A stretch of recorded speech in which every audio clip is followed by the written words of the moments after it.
그 거룩한 하나님의 영이 결국 우리가 율법을 지키려고 하면 할수록 우리는 그 율법을 지키는 것이 하나님의 미움의 산물로 나타난다는 것을 살펴봤어요. 사실은 이해는 잘 안 되지만, 그러니까 바리새인들은 율법을 지키려고, 그들이 계명을 지키려고 인간이도 힘을 썼던 사람들입니다. 그런데 하나님의 이 율법은 신령한데, 즉 하나님의 판단은 그것이 죄라고 묶어냅니다. 그러니까 나는 내 마음에 원하는 것이 하나님을 기쁘시게 하려고 하였던 그 노력들이 하나님이 싫어하는 일의 결과를 맺었어요. 그러니까 내가 행하는 것을 내가 모른다고 오늘 본문은 이야기를 합니다. 내가 행하는 그 일이 하나님을 기쁘시게 하려고 하는 이 종교의 행위들이 하나님이 원하는 일이 아니라는 것이에요. 이 굉장한 충격입니다. 우리는 그것이 하나님을 기쁘시게 하는 일이라고 생각하여서 그 일에 열정을 다 쏟아요. 정성을 다하고 힘을 다하고 뜻을 다합니다. 하나님이 그랬어요. 너희는 하나님을 사랑하라. 네 정성을 다하고 뜻을 다하고 목숨을 다하여서 너희 하나님을 사랑하라. 이게 율법이고 계명이에요. 선지자에 대한 강령입니다. 그런데 그 율법을 오해하였도다. 그러니까 우리가 그 13절에 보면 지난 시간이죠. 그런즉 선한 것이 율법, 선한 것은 율법이에요. 내게 사망이 되었느냐? 오늘 선한 것을 지킨다고 지켰는데 그것이 나를 죄 가운데로 끌어가고 죄의 결과인 사망으로 열매를 맺더라는 거예요. 이 부분이 차단되어 있는 거예요. 이 부분을 성경은 뭐라고 하냐면 소경이라고 합니다. 너희가 소경이고 너희가 귀머거리니까 하늘의 소리를 볼 수도 없고 들을 수도 없구나. 그러니까 하나님의 신령한 율법을 우리의 뜻대로, 우리가 죄인으로 타락된 본성으로 밖에는 이해를 못하는 거예요. 우리가 하나님의 율법이 신령하다는 것을 이해할 수 있는 길은 차단되어져 있습니다. 없어요. 왜? 우리가 사망 가운데 거하기 때문에. 사단의 종노릇이라고 합니다. 너희들의 행위는 도덕과 선의 윤리, 좋은 일, 구제, 선교, 전도, 기도까지도, 너희가 말하는 사랑까지도 율법의 요구를 이뤄내지 못한다는 것입니다. 이것이 지금 로마서 7장에서의 고발이에요. 그런데 우리는 지금도 교회가 율법을 지킴으로 우리가 의롭고 선하고 거룩하다고 이야기를 하는 거예요. 그런데 예수님의 판단은 다른 거예요. 그들을 완벽하게 지켰던 그 무리, 그 분류가 바리새인들이에요. 대표적으로. 복음서에 나오는, 끊임없이 등장하는 바리새인들과 사두개인들과 율법사들, 그 종교 지도자들, 그 대표성으로 그들과 예수님과의 끊임없는 충돌이 일어납니다. 예수님이 스스로 안식일을 범하는 것처럼 밀밭 사이를 지나가다가 제자들에게 밀밭을 비벼서 먹는 장면도 나오고, 그리고 안식일날 일하는 일을 스스로 선택하는 거예요. 그 안식일날 병을 고치는 일도 예수님이 한 안식일날 너가 일하느냐 계명을 어겼다 하여서 예수를 정죄하는 거예요. 바리새인들이. 이 문제가 왜 드러날까요? 성경에 왜 복음서에 예수님이 오셔서 그 잔잔한 그 호숫가에 그 물보라를 일으키는 걸까요? 그것이 복음서에만 나오는 것이 아니라 선지서에도 나오고 성경 전체에 나오는 것입니다. 너희들이 내게 은혜를 구하고 너희들이 나에게 하나님께 인정을 받으려고 성전에 나오나 나는 성전문을 닫고 싶다고 합니다. 너희들이 드리는 그 제물에 나는 넌덜머리가 난다는 거예요. 내가 원하는 것은 너희의 그 율법을 지켰다고 하는 행위의 그 열매를 가지고 나오는 것에 나는 성전문을 닫고 싶다고 얘기를 하는 거예요. 나는 너희들에게 원하는 것이 그것이 아니라 그 제물이 의미하는 너 자신을 원한다는 거예요. 우리 자신을. 그것이 이 땅의 눈으로는 납득이 안 돼요. 그래서 내가 행하는 것을 나는 모른다고 고백합니다. 나는 몰라. 내가 마음으로는 원이에요. 나의 속사람으로는 원하는 겁니다. 무엇을 원하는 거예요? 하나님의 일을 하고 싶은 거예요. 하나님의 기쁨이 되고 싶은 거예요. 그런데 성경은 하나님의 기쁨이 그것이 아니라고 얘기를 하는 거에 대해서. 그래서 계명이 우리에게 오매, 율법을 우리에게 주심에 죄는 살아나고 죄가 살아나는 거예요. 죄가 살아나고 나는 죽었도다. 지난 시간에 그 요절이었어요. 그것이 13절에 나오는 거예요. 선한 그것으로 율법으로 말미암아 나를 죽게 만들었으며, 선한 율법이 나를 죽게 만들었으며, 이것이 이제 그 핵심인데, 이는 계명으로 말미암아 죄로 심히 죄되게 하는 것입니다. 죄가 있는데 그 죄를 우리는 뭐냐면 그게 죄인 줄 모르고 선이라고 생각을 하는 거예요. 그게 선이야. 왜? 율법을 지켰으니까. 하나님이 하라는 대로 계명을 지켰어? 그 계명이 뭐예요? 사랑했다는 거예요. 우리 살인하지 않았어요. 간음하지 않았습니다. 도둑질하지 않았습니다. 그 문제를 가지고 나왔더니 주님이 그것이 죄라고 판결을 하는 거예요. 아, 충격이죠. 그 죄가 하나님의 계명이, 그 실체가 빛이 우리에게 비춰지네. 우리의 눈이, 아니 내가 만들어낸 하나님의 말씀에 순종으로 만들어낸 이 선이 그게 죄라고요? 죄가 심히 죄되게 드러나는 장면입니다. 요건 구원받은 자들만의 그 열매예요. 특권. 이것이 없이는 하나님을 기쁘시게 할 수 없나니 하나님을 기쁘시게 할 수 없어요. 그러니까 이 이야기를 한마디로 하는 거예요. 성경은 너희가 죽고, 다나토스, 너희가 죽어야만 되는 거예요. 그게 이 성경에서 세례에, 지난 시간에도 예를 들었지만 할례와 세례에 담겨진 실체예요. 그 내용을 볼 수 없어요. 왜? 죄로 말미암아 오염됐기 때문에. 이 땅에 태어나는 모든 사람들은 그 진리를 신령한 것을 맛보아할 수가 없습니다. 그래서 예수 그리스도의 십자가가 해답이라고 말씀을 드렸죠. 예수 그리스도께서 이 땅에 오신 거예요. 죄인의 몸을 입고 이 땅에 오셔서 그가 죽으심으로 우리의, 내가 죽을 사망의 권세를 깨뜨리는 거예요. 깨뜨려서 성령이 내게 부어지는 거예요.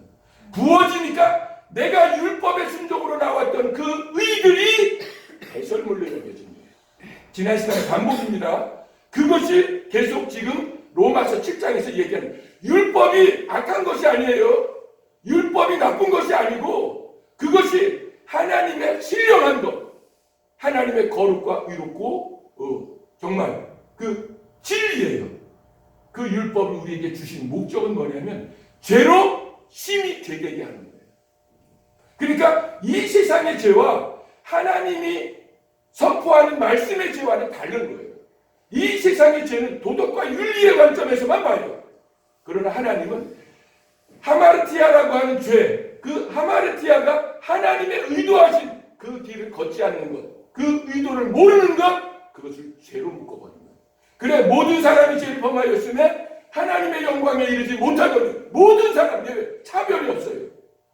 율법을 가진 유대인이나 야만인, 헬라인이나 차별이 없습니다. 다 사망의 왕노릇합니다. 그런데 예수 그리스도의 은혜가 하늘로부터 우리에게 부어지는 거예요. 마침내 위로부터 영을 부어주시리니, 이사야서 아마 35장인가요? 우리가 새벽 예배 때 본 거예요. 마침내 위로부터 영을 부어주시리니 우리의 눈이, 우리의 귀가 비로소 열리고, 그 말이에요. 즉 하나님의 빛을 바라보게 되고 내 의가 하나님의 공력에 다 타버릴 지푸라기의 의밖에 없다는 것을 비로소 알게 되는 거예요. 이걸 성경은 구원이라고 합니다. 그걸 눈을 여는 거예요. 그 말씀을 지금 이 로마서에서 풀어나가는데, 우리 정자담에 있는 예쁜 따님이 왔는데 너무 어려운 말씀이에요. 어려운 말씀인데 이것은 철학을 갖고도 이 땅의 교육 수준으로 볼 수가 없는 겁니다. 이건 왜 그러냐면 신령한 거기 때문에, 영적인 일이기 때문에 그래요. 우리 하진이가 귀신이 보인다고 그래요. 엘리베이터 타면 귀신이 옆에 있대. 우리는 안 보이는데. 보는 사람이 있습니다. 그 귀신을 실제로 보니까 이게 보이는 거예요. 여러분, 거짓이라고 보면 됩니다. 거짓. 그 영적인 세계에 귀신이 있어요. 성경은 귀신이 정확하게 있습니다. 저는 귀신 들린 자를 수없이 봤으니까. 그게 얼마나 고통인지 몰라요.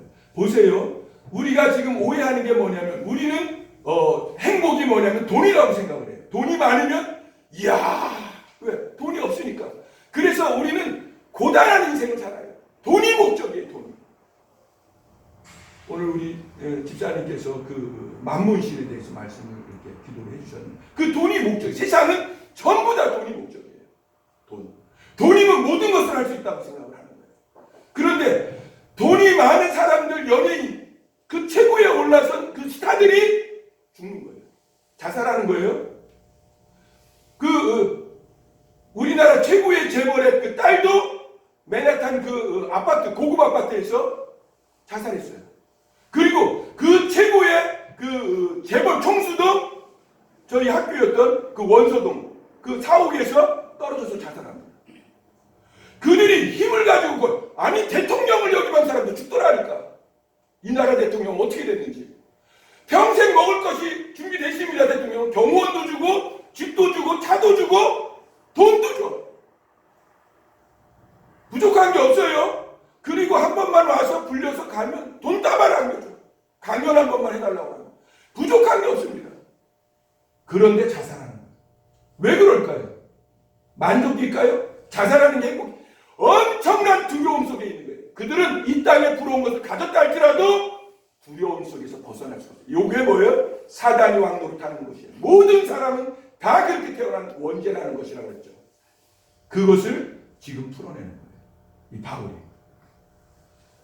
그래서 한번 보겠습니다. 14절에 우리가 율법은 신령한 줄 알거니와 나는 육신에 속하여 죄 아래 팔렸도다. 육신이라는 것은 설명을 드렸어요. 우리의 몸을 가리키는 것도 아니에요. 우리의 몸도 있지만 하나님을 거스리는 하나님의 공의를 만족할 수 없잖아요.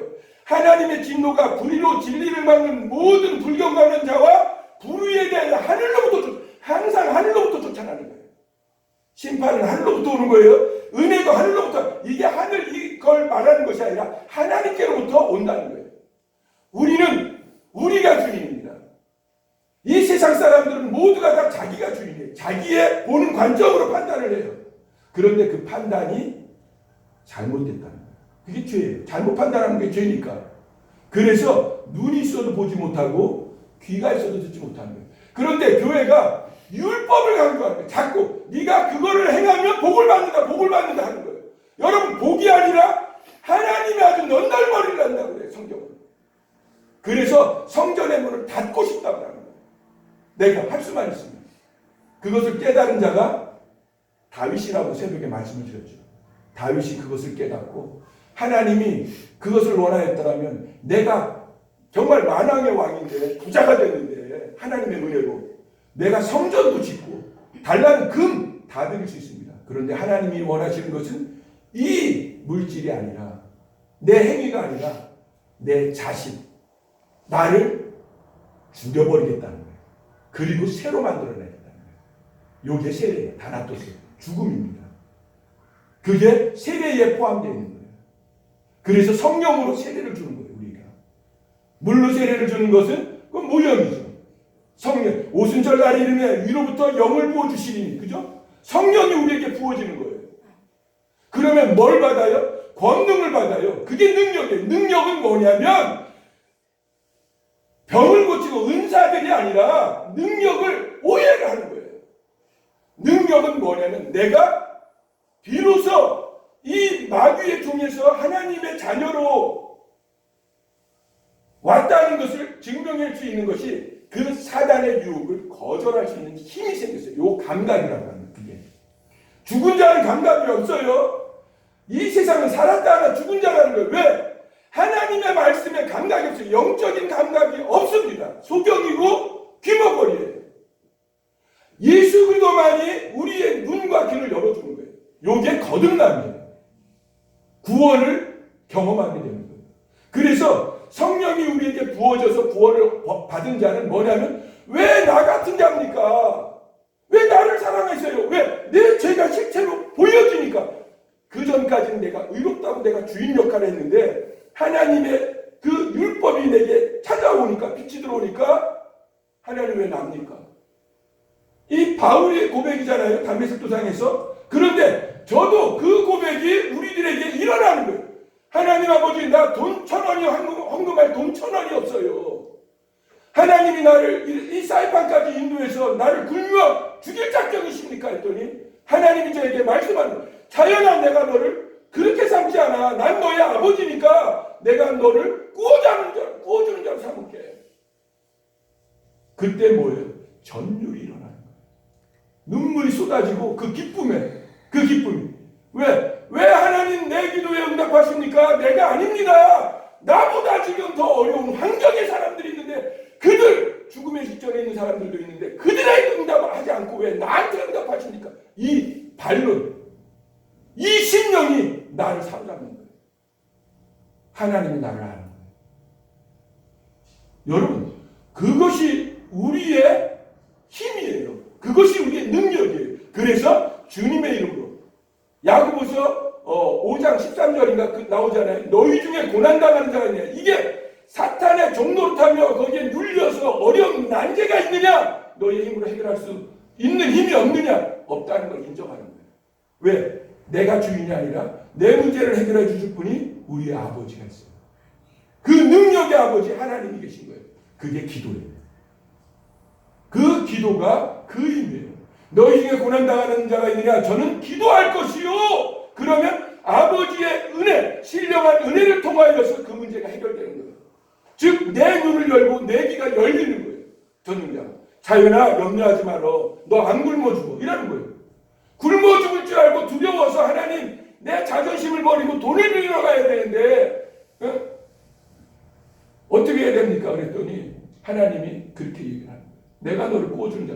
그래 3년 동안 제가 하루도 일이 걸르지 아니하고 일 속에 파묻혀서 그만두세요 하고 나온 장본인이라고 했잖아요. 이게 바울이 다음에 또 도상에서 만난 그 하나님, 그거 빛이 들어오니까 그가 뭐라고 그래요? 야, 내가 죄인 중에 죄인이고 내가 살인자요, 핍박자요, 포행자였구나. 자기는 의를 행한다고, 율법을 행한다고 행한 모든 것이 나를 자신을 위해서 한 거예요. 하나님을 위해서 한 게 아니라 나 자신을 위해서 한 거예요. 그것이 성경은 죄라고 합니다. 그게 죄예요. 그러니까 하나님을 위하여서 살아가는 자들은 하나님의 부르심을 받은 위로부터의 성령을 받은 자들밖에 없거든. 그것을 찬송이라고 해요. 그걸 찬송이라고 해요. 하나님의 이름을 높이는 것. 그러면 이제 말씀을 보겠습니다. 15절에 육신에 속하여 죄악에 팔렸다. 14절이죠. 우리가 율법은 신령한 줄 알거니와 신령하다는 거예요. 영에 속했다는 거예요. 율법이 문자로 의문으로 줬지만 그것이 신령한 하나님의 사랑이에요. 사랑이 거기에 핵심이니까. 신령한 줄 알거니와 알기 정의 다 오염이 됐단 말이에요. 그래서 육신에 속하였기 때문에 그 율법으로 말미암아 내가 죄 아래 어떻게 돼요? 팔렸도다. 이 팔렸다는 것은 뭐냐면 노예로 됐다는 거예요. 내가 팔린 것은 노예의 신분이라는 거예요. 노예로 죄에 팔리는 거예요. 사단이 왕노릇한다고 우리가 계속 본 거예요. 이게. 그래서 제가 그랬잖아요. 소속이 어디냐? 우리의 소속이. 이 세상에 속하여 있느냐? 하나님께 속하여 있느냐? 신령한 것에 속하여 있느냐? 아니면 성과 속에 속하여 있느냐? 성에 속하여 있느냐? 이것이 지금 그 말씀이에요. 하나님의 은혜만이, 십자가만이 우리의 눈을 열고 우리의 소속을 알게 됩니다. 비로소 하나님을 아는 자만이 뭐가 나와요? 겸손이라는 열매가 맺혀지는 거예요. 겸손이. 그것도 저절로. 성령이 내 안에 들어와 있으니까 겸손이라는 것이 나오고 비로소 용서라는 것이 나와요. 왜 용서가 나와요? 내가 더 큰 죄인인 걸 알거든요. 내가. 다 나의 허물이고 나의 잘못이지 비로소 내 탓이라는 고백이 나옵니다. 그냥 주문처럼 내 탓이오가 아니고 우리는 그것이 안 나오니까 내 탓이오라고 그냥 주문처럼 해요. 기도도 주문이 아닙니다. 성령으로 무시로 기도하면 성령을 쫓아 행하라고 해요. 즉 신령한 존재들이에요. 우리를 하나님이 그렇게 대우하시는 거예요.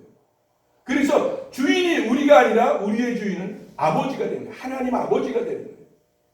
그래서 비로소 두려움에서 벗어나는 거예요. 아무리 어려운 일이고 아무리 정말 그 사망의 왕노릇에서 나를 삼키려는 그 입구에 가서도 그 베드로가 옥에 갇혀서 예수를 죽인 자들이 옥에 갇혀서 내일로 사형이다 그랬는데도 불구하고 그가 도망갈까봐 착고를 갖다가 쇠사슬로 묶어서 로마 군병들, 죄 없는 군병들 양옆에 같이 묶어놨어요.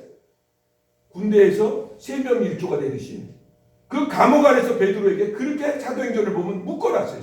셋이. 그러니까 화장실 갈래도 2 사람을 깨워야 돼. 베드로가 가려면. 도망갈까봐. 그런데도 이 둘은 불편해서 못 자는데 베드로는 코를 골고 잤더라. 성경은 그렇게 얘기를 하는 거예요. 내일 사형 떨어졌는데 어떻게 그렇게 될 수 있어요? 인간이에요 그게? 베드로가? 인간이 아닌 거예요. 왜 인간이 아닙니까? 그가 하나님의 영으로 말미암아 하나님의 세계에 대하여 눈을 열었기 때문에 죽음을 뛰어넘는 사단의 종에서 하나님의 종으로 하나님의 자녀로 옮겨진 사실을 확증했어요. 이게 성령의 인침이에요. 스티그마. 한 번 구원은 영원한 구원인 거예요. 그걸 베드로가 알으니까 네가 내 목을 칠 수는 있을지언정 내 영혼까지는 멸하지 못한다. 나는 천국 그것을 그래서 기독교는 전부 다 그 제자들이 순교의 길로 고난의 길로 찾아가는 거예요. 그래서 마지막은 그 사도들이 뭐 성공했다 이런 거 없습니다. 아시겠습니까? 뭐가 성공이에요? 여러분 교회에서 성공이 뭐가 성공입니까? 수준 이해합니다. 아시겠습니까? 수준이 똑같은 사람들 그게 성공이야. 그게 부러워. 그게 뭐예요? 그 성공이 죄 짓는 거예요. 하나님을 대적하는 일이에요. 여러분 하나님은 그걸 원하는 게 아니라 하나님의 자녀, 하나님의 사람, 즉 회복시키는 거예요.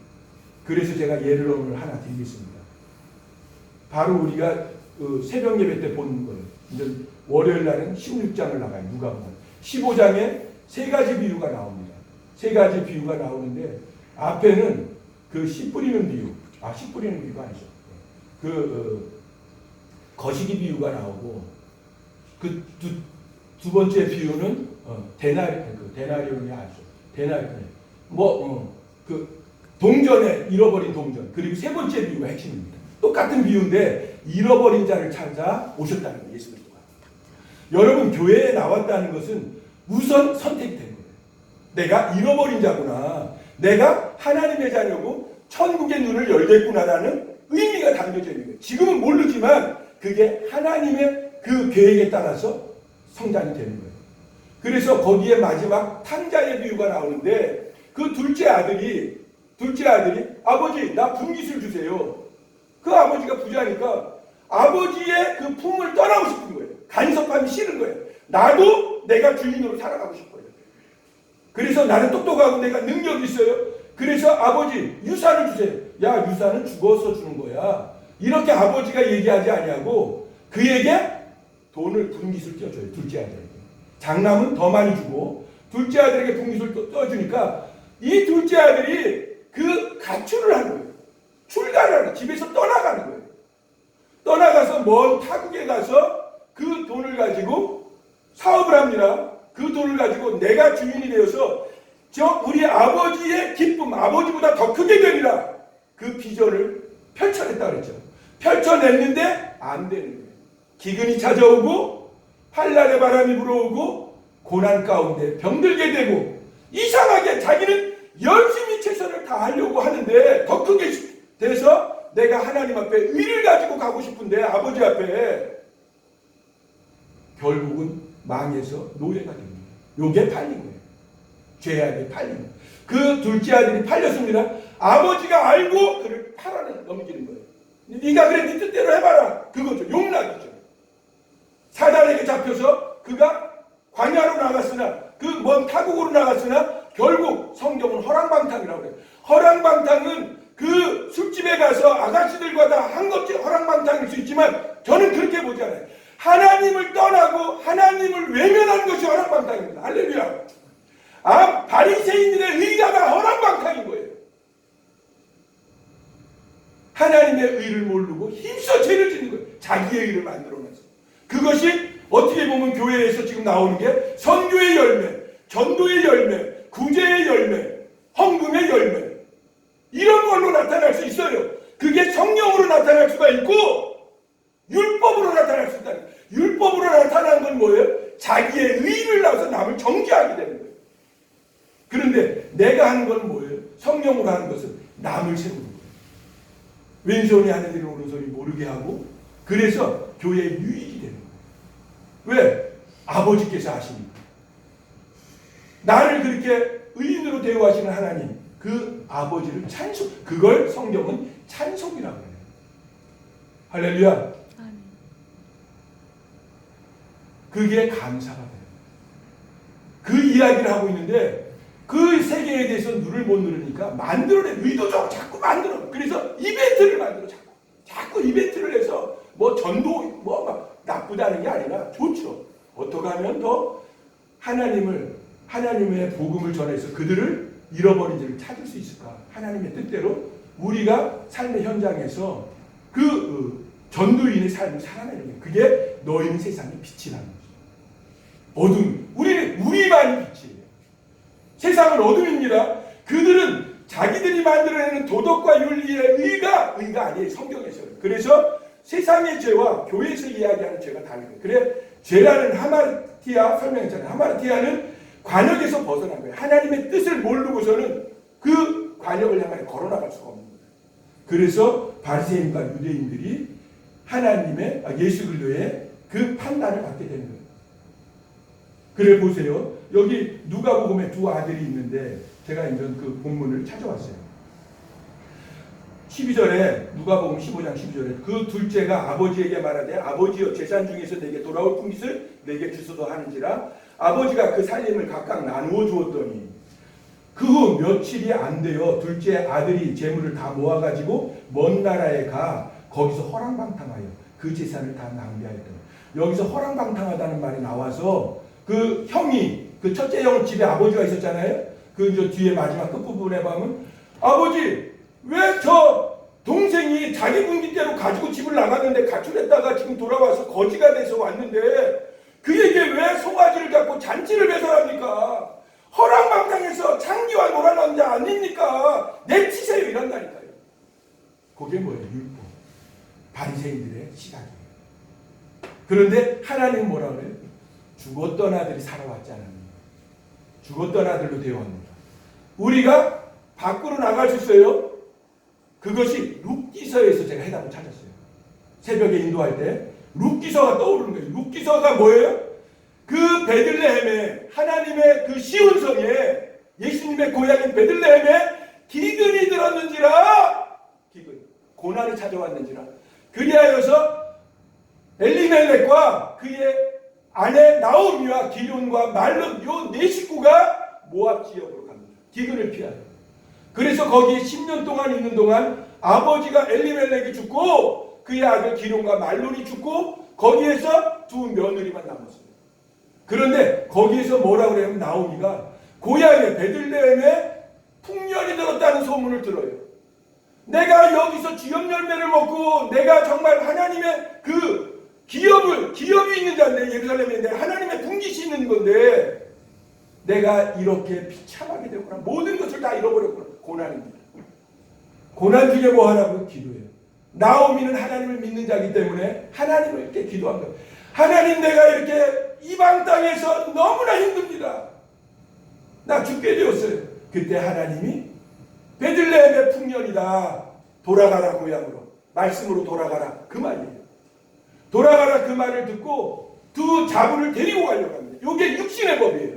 두 자부를 데리고 가려고 딱 그랬는데 하나님의 말씀이 응답이 또 오는 거예요. 뭐라고요? 그 두 자부를 풀어줘라. 풀어줘라. 왜? 너의 고향 땅으로 가서 그 이방인들이 대접을 받겠느냐.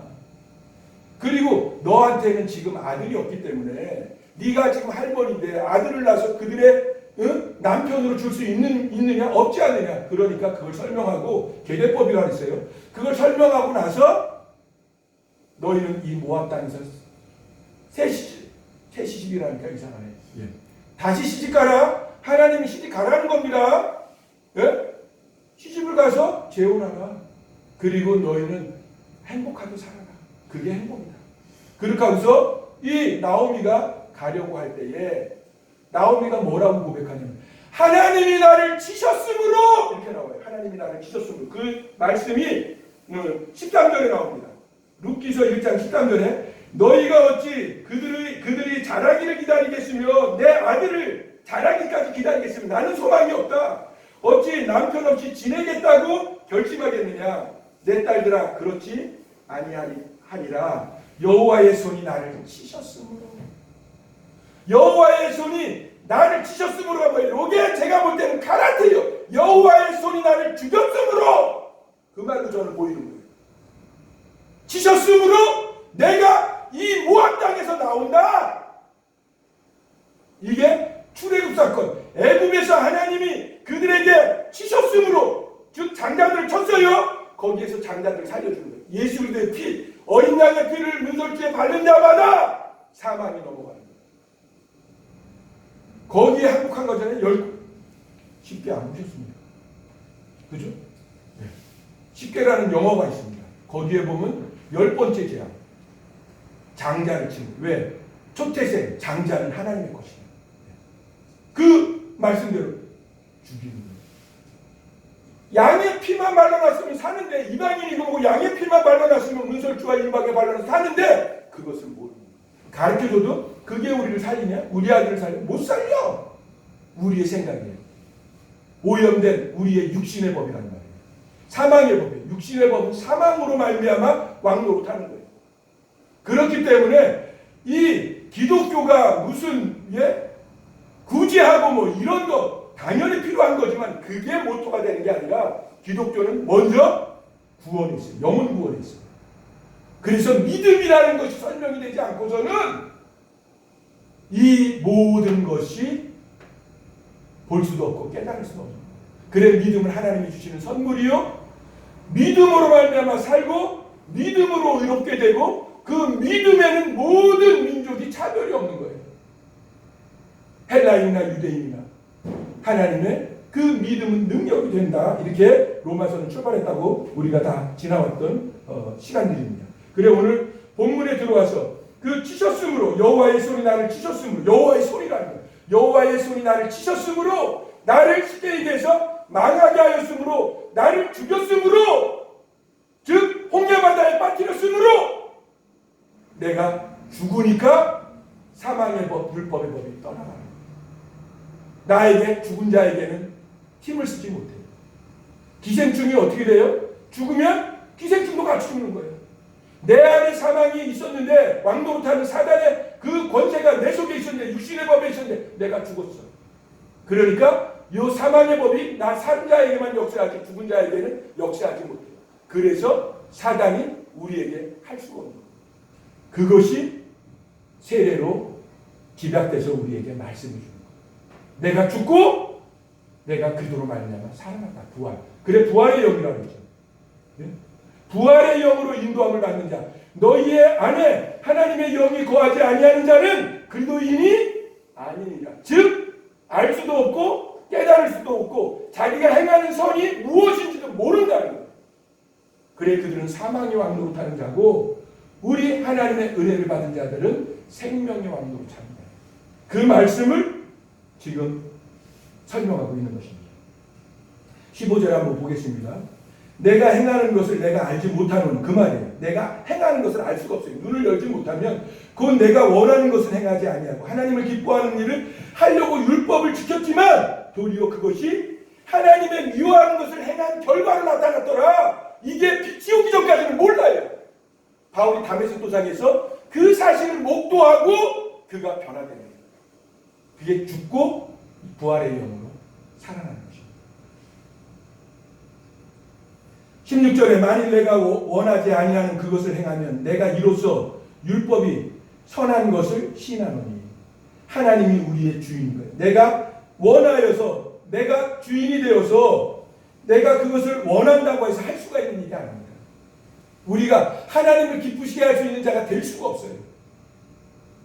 아무리 도덕적으로 흠이 없다 할지라도 우리가 같이 살다 보면 어떻게 해요? 다른 종교 사람들이 더 구제도 많이 하고 의롭고 선할 수 있어요.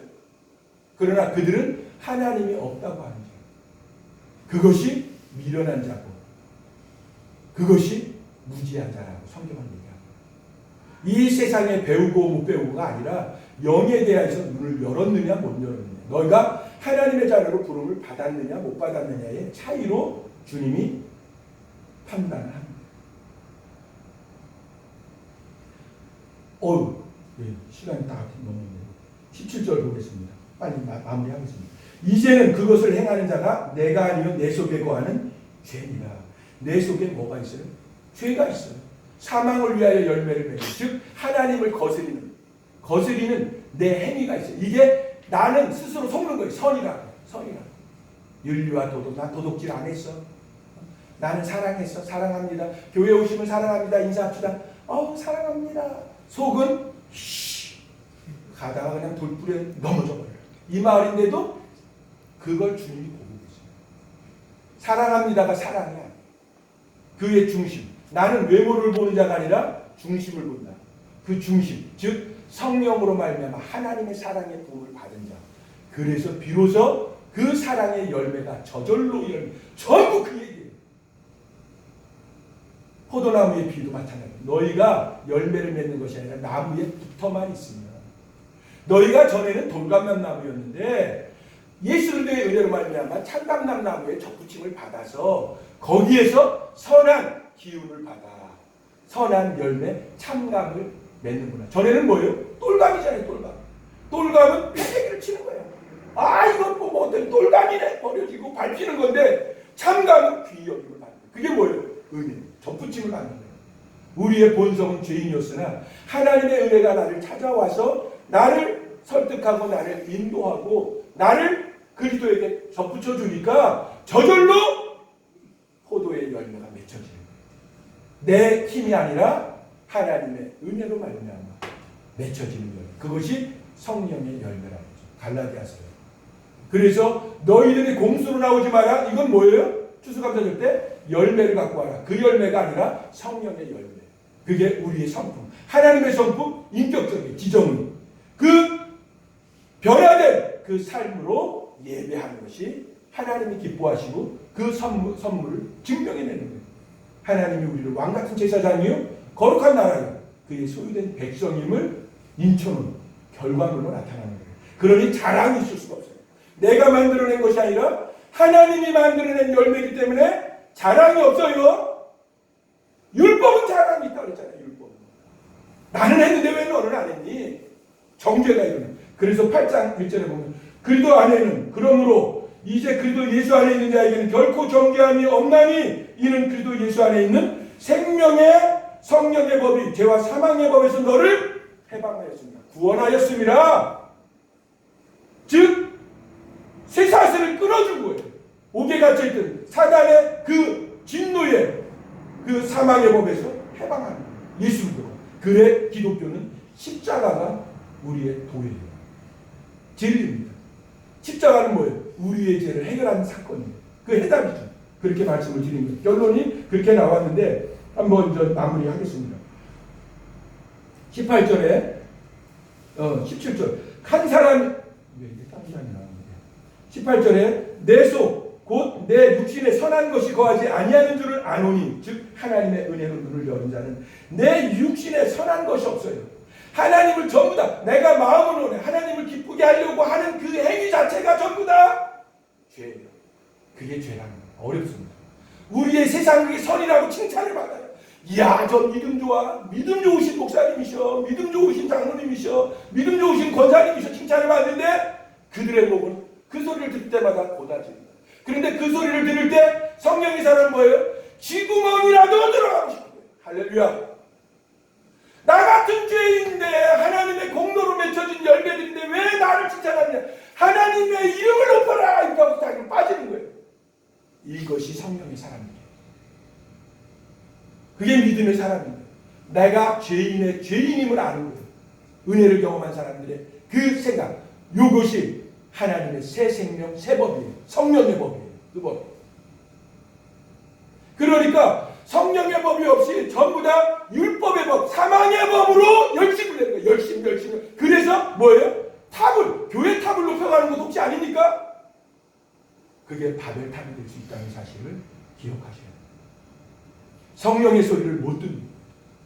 그래서 하나냐도 그렇고 예레미야도 마찬가지입니다. 하나냐는 예루살렘의 성의 그 제사장이 대제사장이에요. 그러니까 얼마나 큽니까? 예루살렘 성의 대제사장이니까. 한 사람 대제사장 하나냐입니다. 예레미야는 변방의 천부 아닙니까? 그가 하나님한테 가서 하나님의 말씀을 전하라 그러니까 듣겠습니까? 나는 요만하고 그러면 나를 이렇게 크게 세워줘야지 말을 통하지. 나는 못 배우고 쟤는 하버드대 나왔는데 내가 철학을 논할 수가 있겠습니까? 내가 한다 그래도 안 듣는 거예요. 물은 물이 돼 산은 산으로다.